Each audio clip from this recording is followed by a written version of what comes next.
What's up everyone? Welcome back again to my YouTube channel. So ngayon, pag-usapan natin kung paano nga ba makakatulong yung mga bata sa ating negosyo, kaya doon sa ating pagninegosyo sa mga food bazaar and everything.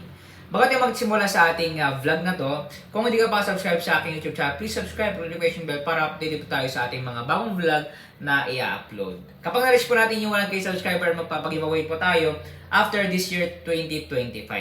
Alright, balik po tayo sa ating topic. Paano nga ba sila makakatulong sa ating negosyo?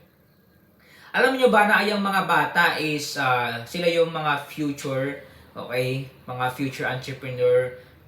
Kung hindi entrepreneur, basta sila yung magiging consumer, okay, in the future. Kasi makakatulong yan sa atin. Pwede natin silang maging customer, okay, in the future, okay? Kung makita niyo po sa ating thumbnail, nakasama ko yung mga bata. Kami nagtuturo kami sa campus ministry dati, okay? Tinuturuan namin sila na kailangan nating turuan ng dapat priority ang Panginoon sa buhay nila.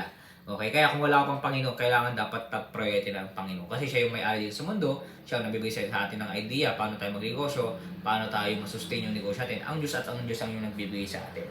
Pero balik tayo sa ating topic na paano nga ba makakatulong yung ating mga bata sa ating pagninegosyo.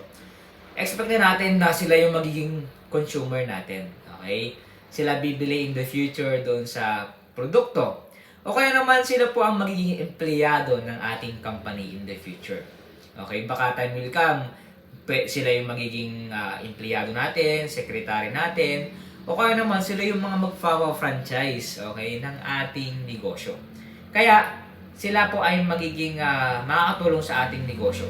Okay, sila po yung magiging consumer at magpapalago sa ating negosyo time will come. Kasi tayo mawawala tayo eh, baka sila yung magiging future entrepreneur at mag-take over ng ating business in the future. Yun na naman po yung ating masasabing idea at salamat po sa inyong panonood. Bago tayo matapos sa ating vlog na to, meron tayong binibentang libro, Negosyo Reality. If you want buy this book, okay, click nyo lang po yung aming Facebook page, official link dun sa aming description, click nyo lang po at mag-message lang po kayo. Salamat po sa inyong panonood and God bless, ingat-ingat po tayong lahat.